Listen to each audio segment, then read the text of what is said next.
ونستعينه ونستغفره ونعوذ بالله من شرور أنفسنا ومن سيئات أعمالنا من يهده الله فلا مضل له ومن يضلله فلا هادي له وأشهد أن لا إله إلا الله وحده لا شريك له وأشهد أن محمدًا عبده ورسوله يا أيها الذين آمنوا اتقوا الله حق تقاته ولا تموتن إلا وأنتم مسلمون يا أيها الناس اتقوا ربكم الذي خلقكم من نفس واحدة وخلق منها زوجها وبث منهما رجالا كثيرا ونساء واتقوا الله الذي تساءلون به والأرحام إن الله كان عليكم رقيبا يا أيها الذين آمنوا اتقوا الله وقولوا قولا سديدا يصلح لكم أعمالكم ويغفر لكم ذنوبكم ومن يطع الله ورسوله فقد فاز فوزا عظيما أما بعد فإن خير الحديث كتاب الله وخير الهدي هدي محمد صلى الله عليه وسلم وشر الأمور محدثاتها وكل محدثة بدعة وكل بدعة ضلالة وكل ضلالة في النار أعوذ بالله من الشيطان الرجيم بسم الله الرحمن الرحيم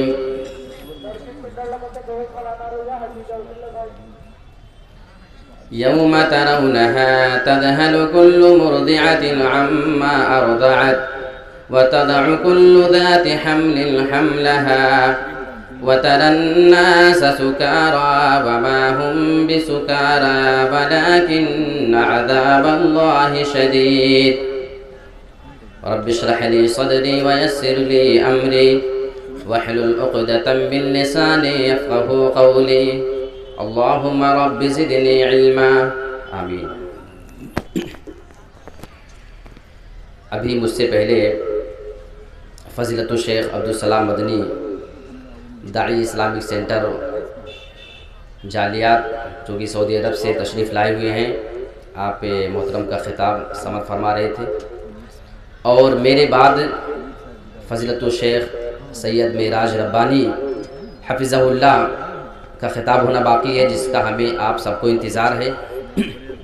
سچ تو یہ ہے کہ مجھ سے پہلے اور میرے بعد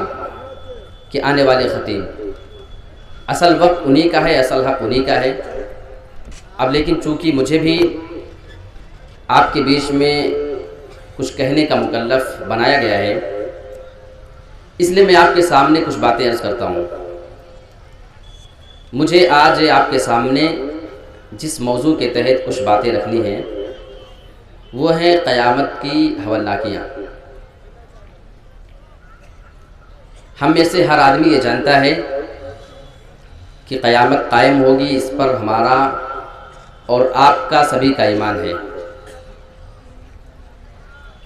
قیامت کا منظر کیسا ہوگا؟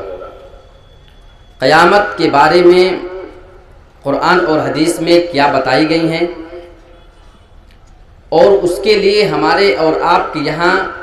کتنی تیاری ہے، یہ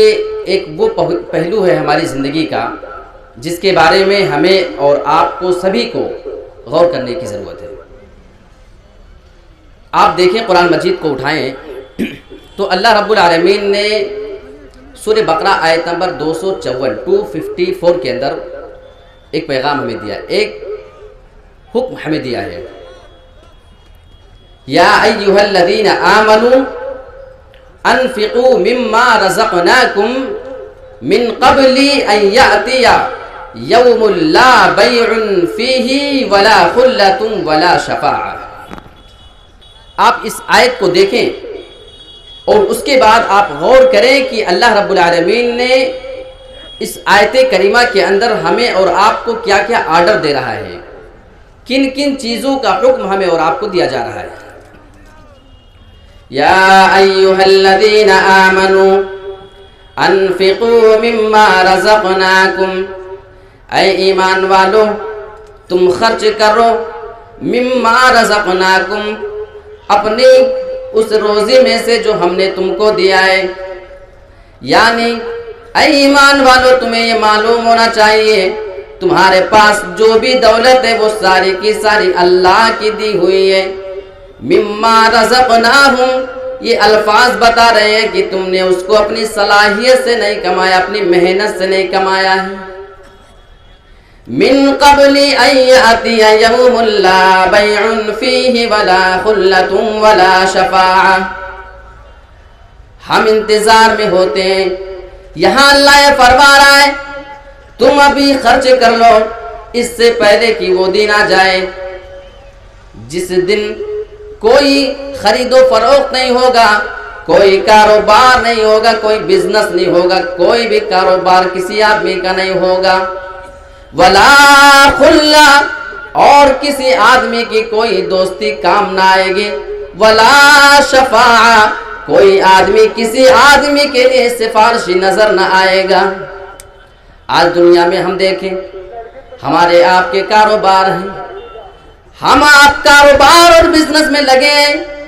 ہمارے آپ کے بہت سے دوست احباب ہیں جو ہماری ہیلپ کرنے کے لیے تیار ہیں، ہم مجبوری کے موقع پہ ان کی مدد کے لیے تیار ہیں، اور اگر کسی مصیبت میں پھنس جائیں ہم ان کے لیے سفارشی بن کر کے، گواہ بن کر کے پہنچ جاتے ہیں۔ یہاں پہ سورہ بقرہ کے اندر اللہ نے واضح کر دیا ہے اے ایمان والو جب قیامت کا دن آ جائے گا تو اس دن یہ سارے کے سارے معاملات ختم ہو جائیں گے۔ تو اللہ نے ہمیں اور آپ کو پیغام یہ دیا ہے کہ خرچ کرو تم قیامت کے دن کے آنے سے پہلے، اور ایسا وہ دن ہوگا جس دن نہ کوئی کاروبار، نہ کوئی بزنس، نہ کوئی دوستی کسی کو کام آئے گی، اور نہ ہی کوئی کسی کے لیے سفارشی ہوگا۔ حضرت عائشہ رضی اللہ تعالیٰ عنہ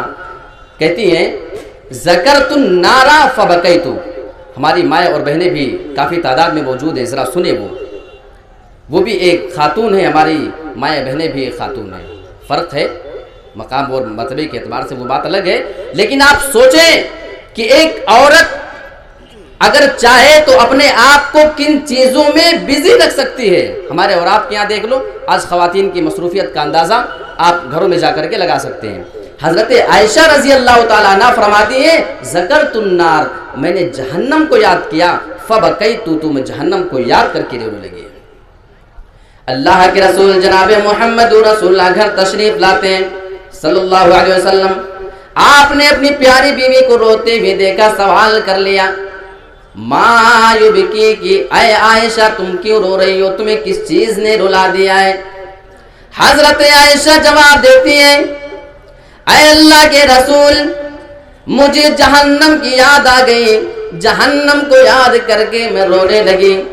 اب اے اللہ کے رسول جب آپ نے مجھ سے سوال کر ہی لیا ہے تو میں آپ سے ایک سوال کرتی ہوں، حل تذکرون اہلیکم یوم القیامہ، اے اللہ کے رسول کیا قیامت کے دن آپ اپنے گھر والوں کو یاد رکھیں گے یا نہیں؟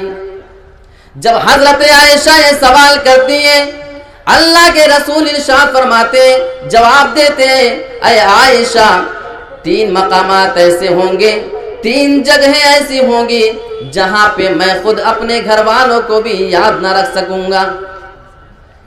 ایک میزان جب لوگوں کی نیکیاں برائیاں تولی جائیں گی، اور دوسرا جب نام اعمال تقسیم کیا جا رہا ہوگا کسی کو معلوم نہیں ہوگا کہ میرا نام اعمال دائیں ہاتھ میں یا بائیں ہاتھ میں ملے گا، اور تیسری جگہ پل صراط، جب لوگ پل صراط کے اوپر سے گزر رہے ہوں گے۔ یہ 3 مقامات وہ ہیں جہاں پہ میں کسی کو یاد نہ کر سکوں گا۔ آپ سوچو کہ اللہ کے رسول جب اپنے گھر والوں کو یاد نہیں کر سکیں گے تو کوئی دوسرا کسی اور کو ان 3 مقامات پہ کیسے یاد رکھ سکتا ہے؟ معلوم یا کہ یہ وہ جگہیں ہوں گی جس چیز کے لیے ہمیں اور آپ کو تیاری کر کے جانے کی ضرورت ہے۔ اور قرآن مجید اٹھاؤ، قیامت کا نقشہ اللہ نے کھینچا ہے، وہ منظر کہ اگر ہم غور کے ساتھ اس منظر کو دیکھیں اور اس کی تفسیر دیکھیں، ترجمہ دیکھیں، تو ہمارے اور آپ کے دل دہل جاتے ہیں۔ یوم ترونہا تذہل کل مرضعۃ عما ارضعت، جس دن تم قیامت کے منظر کو دیکھو گے، تذہل کل مرضعۃ عما ارضعت، دودھ پلانے والی ماں اپنے بچے کو اٹھا کر کے پھینک دے گی، وَتَضَعُ كُلُّ ذَاتِ حَمْلٍ حَمْلًا، ہر حاملہ عورت کا حمل ساقط ہو جائے گا، جتنی بھی پریگننٹ عورتیں ہوں گی، جتنی بھی گربھوتی عورتیں ہوں گی، ان کے حمل ساقط ہو جائے گا، حمل ان کا گر جائے گا۔ ہم اور آپ جانتے ہیں دنیا میں حمل بہت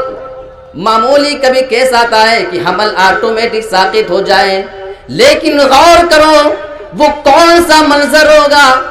ایک ماں اپنے بچے کو سینے سے لگا کر کے دودھ پلائے گی۔ اگر میں آپ سے ایک سوال کروں، اس دنیا کے اندر کون کس سے سب سے زیادہ محبت کرتا ہے؟ آپ کا جواب ہوگا ایک ماں اپنے بچے سے سب سے زیادہ محبت کرتی ہے، اور خاص طور سے اس وقت جب بچہ چھوٹا ہو، اور اس میں بھی خاص طور پہ وہ ٹائم ہو جب وہ بچہ دودھ پینے کی عمر کا ہو، اور خاص کر کے جب وہ بچہ اپنی ماں کی پستان سے لگ کے دودھ کو کھینچ رہا ہوتا ہے، اس وقت ماں کی ممتا الگ جوش میں ہوتی ہے۔ میرے پیارے ساتھیو، وہ کون سا منظر ہوگا جس منظر کو دیکھنے کے بعد وہ عورت اپنے اس دودھ پیتے بچے کو سینے سے اٹھا کر کے پھینک دے گی۔ وَتَضَعُ كُلُّ ذَاتِ حَمْلٍ حَمْلَهَا، ہر حاملہ عورت کا حمل ساقط ہو جائے گا۔ وَتَرَى النَّاسَ سُكَارَى، ایسے ایسے حالات پیدا ہو چکے ہوں گے، جب یہ سارے کے سارے مناظر تم دیکھو گے، تمہیں ایسا محسوس ہوگا، یہ گمان ہوگا کہ یہ لوگ تو شاید نشے میں ہوں، شاید کوئی نشے کی چیز انہوں نے استعمال کیا ہو۔ وَمَا هُمْ بِسُكَارَى، حالانکہ وہ لوگ نشے میں نہ ہوں گے، نشے والی چیز کا استعمال نہ کیا ہوگا۔ اے اللہ، پھر وہ کون سی چیز ہوگی کہ وہ اس کون سی چیز کی وجہ سے یہ سارے لوگ یہ معاملہ کر رہے ہوں گے؟ وَلَٰكِنَّ عَذَابَ اللَّهِ شَدِيدٌ، بلکہ اللہ کا عذاب اتنا سخت و شدید ہوگا جس چیز کو دیکھنے کے بعد یہ سارے مناظر پیش آئیں گے۔ تو یہ ہے وہ قیامت کی ہولناکی کا مختصر سا نقشہ جو قرآن مجید میں اللہ رب العالمین نے کھینچا ہے۔ ترمذی اور مسند احمد کی ایک روایت ہے، ایک آدمی اللہ کے رسول صلی اللہ علیہ وسلم کے پاس آتا ہے اور ایک سوال کرتا ہے، اے اللہ کے رسول صلی اللہ علیہ وسلم، میرے کچھ غلام ہیں، میں کبھی کبھی اپنے غلاموں کو ان کی سستی اور کوتاہی کی وجہ سے جو کام نہیں کرتے کبھی کبھی تو ان کو میں سزا دے دیتا ہوں، تو اللہ کے رسول میں جاننا چاہتا ہوں کہ میرا ان کے ساتھ معاملہ کیسے ہوگا، قیامت کے دن اللہ رب العالمین کیسے کیسے معاملہ کرے گا۔ اللہ کے رسول جواب دیتے ہیں، قیامت کے دن تمہارے غلاموں کی کمیوں کو رکھا جائے گا، ناپا جائے گا، جتنی کمی انہوں نے کیا ہوگا تمہارے کام کے اندر، اور اس کمی کی وجہ سے تم نے ان کو جو سزا دی ہوگی اس کو بھی تولا جائے گا۔ اگر تم نے سزا ان کو کم دی ہوگی تو اسی حساب سے تمہیں اجر و ثواب سے نوازا جائے گا، اور اگر تمہارے غلاموں کی کمیوں کو تولا گیا اور تمہاری جو سزا تم نے اس پر دیا ہے اگر یہ دونوں برابر نکلیں گی تو معاملہ برابر ہو جائے گا، کسی کو کوئی معاملے میں گرفت نہ کی جائے گی۔ لیکن ہاں یہ پیارے ساتھیو، جو تیسرا اللہ کے رسول یہاں پہ معاملہ بیان فرما رہے ہیں، شاید ہم میں سے بہت سے مسلمان اس میں گرفتار نظر آ جائیں۔ اللہ کے رسول فرماتے ہیں تمہارے غلاموں کی کمیوں کو رکھا جائے گا، ناپا جائے گا، اور اس کی وجہ سے تم نے ان کو جو مار ماری ہوگی، سزا دی ہوگی، اس کو بھی ناپا تولا جائے گا۔ اگر تمہاری مار ان کی کمی سے زیادہ نکل جائے گی تو اسی حساب سے تمہیں عذاب دیا جائے گا، تمہیں بھی سزا دی جائے گی۔ صحابی رسول اللہ کے رسول کے الفاظ سنتے ہیں، چیخ مار کر کے رونے لگتے ہیں، اے اللہ کے رسول، کیا قیامت کے دن اتنا ناپ ناپ کر کے حساب دیا جائے گا؟ اللہ کے رسول فرماتے ہیں اے میرے پیارے ساتھی کیا تو نے قرآن نہیں پڑھا ہے؟ قرآن میں اللہ رب العالمین ارشاد فرماتا ہے وَنَزَعُ الْمَوَازِينَ الْقِسْطَ لِيَوْمِ الْقِيَامَةِ قیامت کے دن ہم انصاف کے ساتھ ترازو کو قائم کریں گے فَلَا تُظْلَمُ نَفْسٌ شَيْئًا کسی بھی نفس کے اوپر ذرہ برابر بھی ظلم نہ کیا جائے گا وَإِن كَانَ مِثْقَالَ حَبَّةٍ وَإِن كَانَ مِثْقَالَ حَبَّةٍ مِّنْ خَرْدَلٍ أَتَيْنَا بِهَا اور اگر رائی کے دانے کے برابر بھی کسی آدمی نے نیکی کی ہوگی یا کسی آدمی نے اگر کوئی گناہ کا کام کیا ہوگا اتینا بہا ہم اس آدمی کے اس معاملے کو وہاں پہ حاضر کر دیں گے۔ آج ہم مسلمانوں کو یہ لگتا ہے اگر چھوٹا گناہ کر لو تو کوئی حرج کی بات نہیں، لوگ نہ جاننے پائیں، لوگوں کو معلوم نہ چلے تو ہمیں یہ لگتا ہے کہ ہم نے تو گناہ ہی نہیں کیا ہے۔ یہاں اللہ فرماتا ہے اگر رائی کے دانے کے برابر بھی تم نے کوئی گناہ کیا ہوگا اتینا بہا قیامت کے دن اس کو بھی حاضر کر دیں گے۔ ایک بات میں آپ کو بتاؤں کہ تکلیف اور پریشانی ہمیں اور آپ کو دنیا میں بھی ہوتی ہے اور آخرت کے اندر بھی پریشانی ہوگی، تکلیف ہوگی، یہ ہمیں اور آپ کو سب کو اچھے سے معلوم ہے۔ تو ایک سوال یہ ہے کہ دنیا کی تکلیف میں اور آخرت کی تکلیف میں فرق کیا ہے، انتر کیا ہے، ڈیفرنس کیا ہے دونوں کی پریشانیوں میں، اس کو ہم سمجھ لیتے ہیں۔ دو فرق جو بنیادی ہے وہ آپ کو میں بتاتا ہوں۔ ایک تو دنیا کی تکلیف بہت مختصر ہوتی ہے، کتنی بھی زیادہ ہمیں اور آپ کو دکھے لیکن ہوتی ہے وہ مختصر آخرت کے مقابلے میں، اور آخرت کی پریشانی، آخرت کی تکلیف دنیا کے مقابلے میں بہت زیادہ، اتنی زیادہ کہ ہم اور آپ اندازہ بھی نہیں کر سکتے۔ ایک چیز یہ، اور دوسرا یہ ہے، دوسرا فرق یہ ہے کہ دنیا کی تکلیف جو ہوتی ہے وہ تھوڑی دیر کے لیے ہوتی ہے، 2-4 مہینے کے لیے، سال بھر کے لیے، کچھ اور عرصے کے لیے، لیکن ہمیشہ کے لیے نہیں ہوتی ہے۔ اور جو آخرت کی پریشانی ہوگی، جو آخرت کی تکلیف ہوگی، وہاں کی جو مصیبت ہوگی وہ ہمیشہ کے لیے ہوگی، وہ بہت زیادہ دیر تک کے لیے ہوگی، جس چیز کو ہم اور آپ برداشت نہیں کر پائیں گے۔ تو یہ دو بنیادی فرق ہے دنیا اور آخرت کی تکلیف کے اندر۔ ہم اور آپ دنیاوی زندگی میں جو مگن نظر آتے ہیں نا، ہمیں لگتا ہے کہ ہم اس زندگی سے بالکل مطمئن ہیں اور ہمیں کبھی اس دنیاوی زندگی کو چھوڑ کر کے نہیں جانا ہے۔ ایک مثال میں آپ کے سامنے رکھتا ہوں۔ اگر کوئی بندہ کسی بہت اچھے باغ میں چلا جائے، وہاں پہ سیر و تفریح کے لیے، گھومنے کے لیے جائے اور عیش کر رہا ہو اپنے بیوی بچوں کے ساتھ، اسے تیسری کوئی چیز نظر نہ آتی ہو، کھیلتے کھیلتے پھل فروٹ ہے، بہت ساری چیزیں ہیں، اچانک تھوڑی دور پہ وہ بندہ ایک شیر کو اپنے سامنے دیکھ لے۔ اب ایمانداری کے ساتھ بتانا اس آدمی کی سچویشن کیا ہوگی، اس کی پوزیشن کیا ہوگی۔ اب وہ ساری آرام کی چیزوں کو بھول جائے گا، کھیل تماشے کو، پھل فروٹ کو، اور جو کچھ ابھی تک وہ مزے کر رہا تھا باغ کے اندر، اب ساری چیزیں اس کے ذہن سے نکل جائیں گی۔ اگر وہ سوچ رہا ہوگا تو صرف یہ سوچ رہا ہوگا کہ اب اس شیر سے خود کو کیسے بچاؤں اور اپنے گھر والوں کو کیسے بچا کر کے نکال کر کے لے کے جاؤں۔ تو اسی طریقے سے ہم اور آپ اس دنیا کی زندگی کے اندر رہتے ہیں، ہم مگن تو ہیں، ہم بہت زیادہ مطمئن نظر آتے ہیں لہو لعب میں پڑھ کر کے، لیکن بعد میں جب ہمیں یہ پتہ چلتا ہے، قرآن اور حدیث پڑھتے ہیں کہ ایک ٹائم آنے والا ہے جو ہماری اس زندگی کو اوور کر دے گا، اس کو ختم کرنے کے بعد پھر یہ معاملہ بھی پیش آئے گا، تو ہمیں لگتا ہے کہ یار اب ہمیں یہاں سے نکل کر کے اپنی آخرت کی زندگی کو بھی بہتر بنانے کی کوشش کرنی چاہیے۔ طبرانی کی روایت ہے، اللہ کے رسول صلی اللہ علیہ وسلم نے ارشاد فرمایا کہ ایک مظلوم بندہ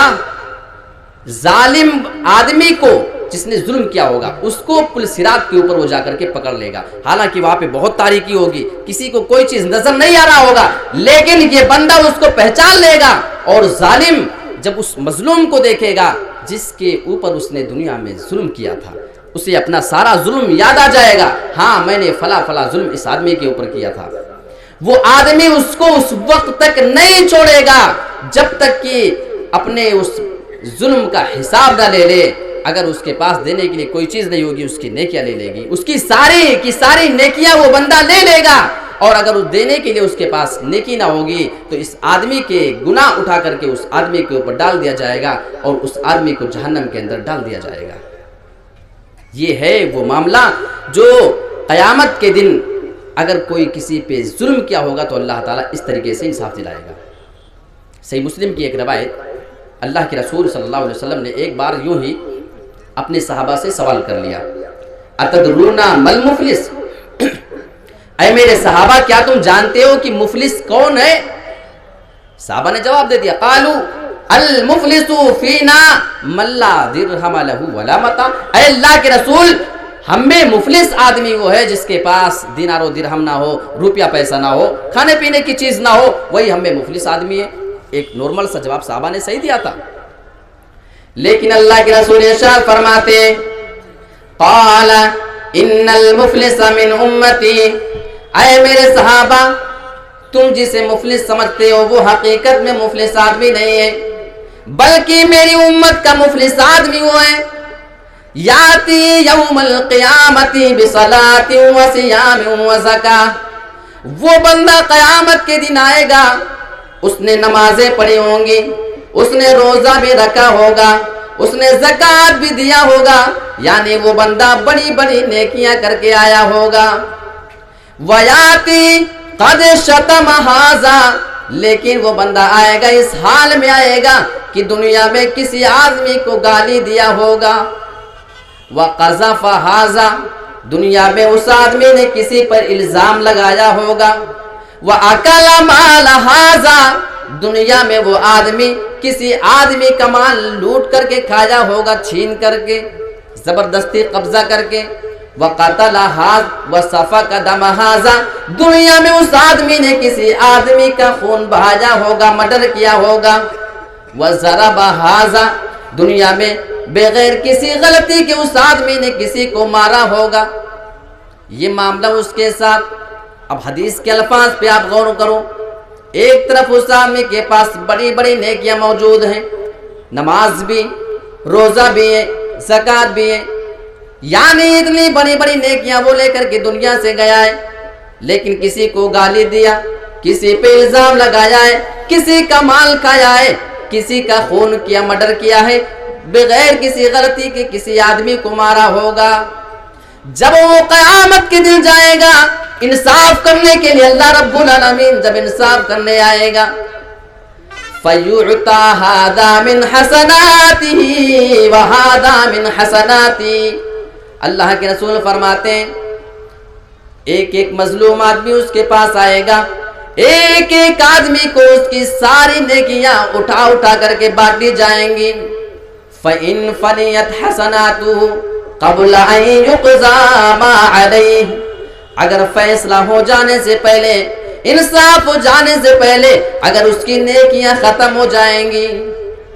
اخذ من خطایاہم، ان سارے مظلوموں کے گناہوں کو، ان کی غلطیوں کو، خطاؤں کو اٹھایا جائے گا، فطرحت علیہ، پھر اس آدمی کے اوپر ان سارے کے سارے لوگوں کے گناہوں کو ڈالا جائے گا، ثم طرح فی النار، پھر اس آدمی کو اٹھا کر کے گھسیٹ کر کے جہنم میں ڈالا جائے گا۔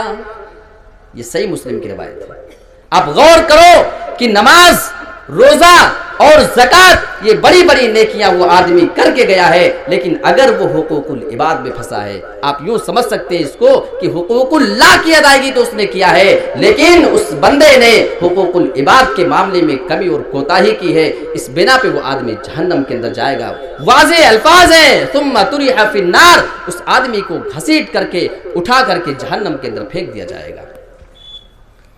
اور جو لوگ جہنم میں چلے جائیں گے اور جنت میں چلے جائیں گے، ترمذی کی روایت ہے،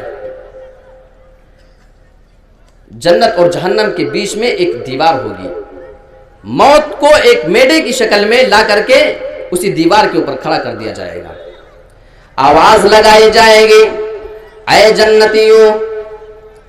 جب جنتی یہ پکار سنیں گے، صدا سنیں گے، یہ پریشان ہو جائیں گے، پیچھے مڑ کر کے دیکھیں گے، اور جب پکارا جائے گا اے جہنمیوں، تو جہنمی مارے خوشی کے پیچھے مڑ کر کے دیکھیں گے۔ اب یہ تعجب والی بات ہے کہ جب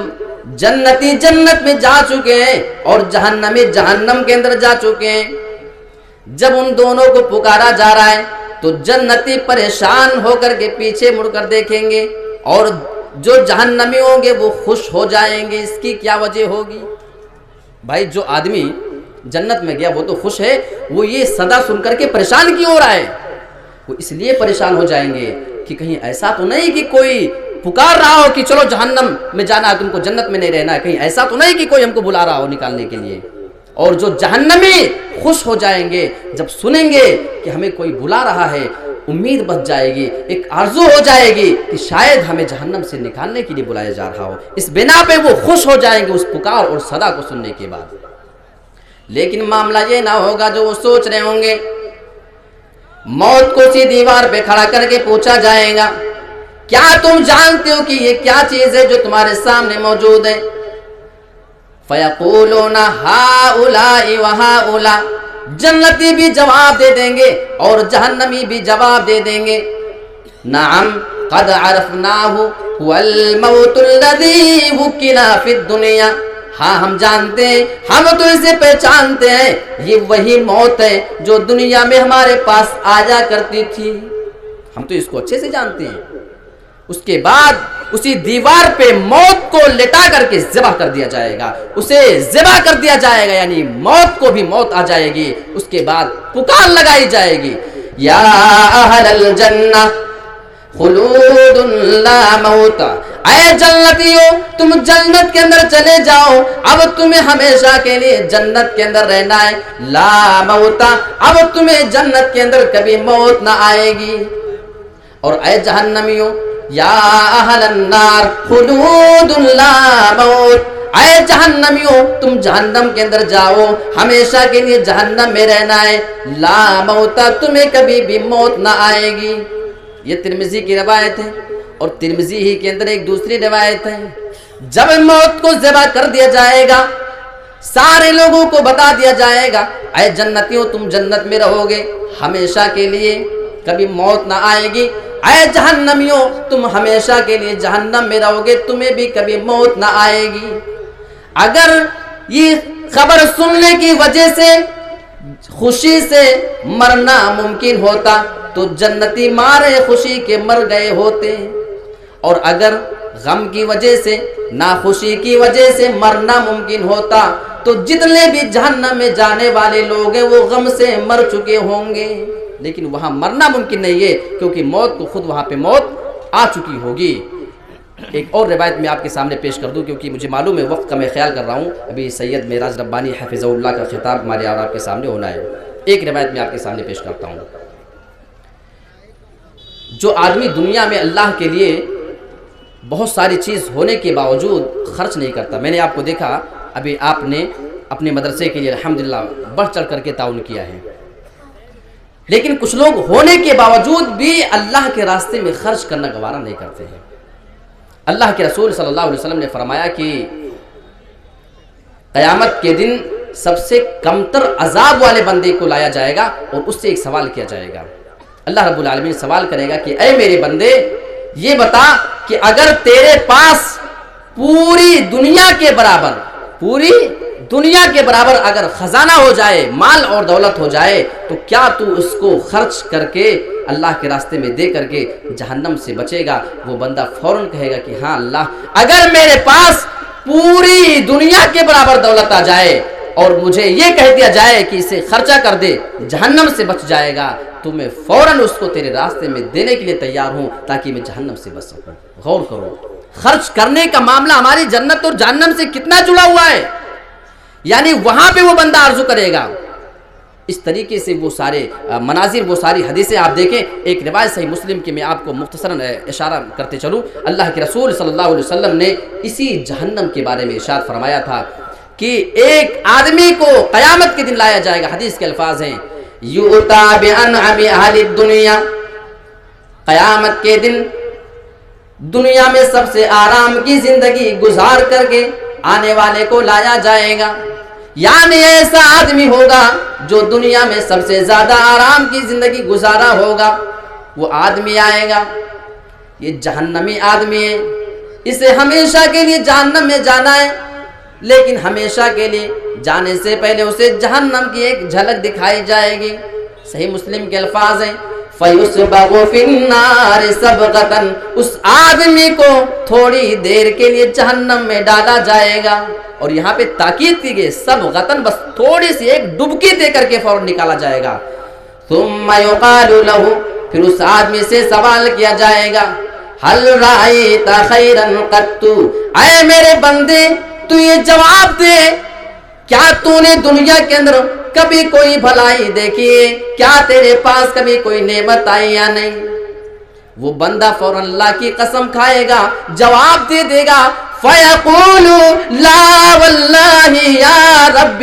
اے میرے پروردگار میں تیری قسم کھا کر کے کہہ سکتا ہوں میں نے پوری زندگی میں کبھی بھی بھلائی کی چیز نہ دیکھی، میں نے پوری زندگی میں عیش و آرام کی کوئی چیز نہیں دیکھی ہے۔ حالانکہ یہ جھوٹ بول رہا ہے۔ اللہ کے رسول کے الفاظ ہیں یؤتی بِأَنْعَمِ أَهْلِ الدُّنْیَا، وہ آدمی ایسا ہوگا جو دنیا میں سب سے زیادہ آرام کی زندگی گزارا ہوگا۔ یہ وہ آدمی ہے جو سب سے زیادہ آرام کی زندگی گزارنے والا، ابھی صرف جہنم کی جھلک دیکھی تو ساری نعمتیں بھول گیا ہے۔ سوچو کہ جب یہ ہمیشہ کے لیے جہنم میں جائے گا تو اس آدمی کا حشر اور عالم کیا ہوگا۔ یہ میں نے مختصراً آپ کے سامنے اس موضوع پر کچھ باتیں رکھنے کی کوشش کی ہیں۔ اللہ رب العالمین سے میں دعا کرتا ہوں کہ پروردگار تو منتظمین جلسہ کی ان تمام کوششوں اور کاوشوں کو قبول فرما، اور ہمارے جو مہمان مقررین دور دراز سے سعودی عرب اور جالیات سے آئے ہیں، ہم خاص طور سے اپنے ان مہمانوں کے لیے دعا کریں۔ حالانکہ ہمارے ہی علاقے ضلع سدھارتھ نگر ہی کے شیخ ہیں، ابھی میں شیخ سے پوچھ بھی رہا تھا کہ علاقے میں کب آ رہے ہیں، تو شیخ نے معذرت کی کہ ابھی وقت نہیں ہے۔ یہ اللہ رب العالمین کا فضل ہے، اللہ نے اتنی بلندی عطا کی ہوئی ہے، ہم سب دل سے دعا کریے، قبولیت کا وقت ہے کہ اللہ رب العالمین شیخ محترم کو مزید دین کی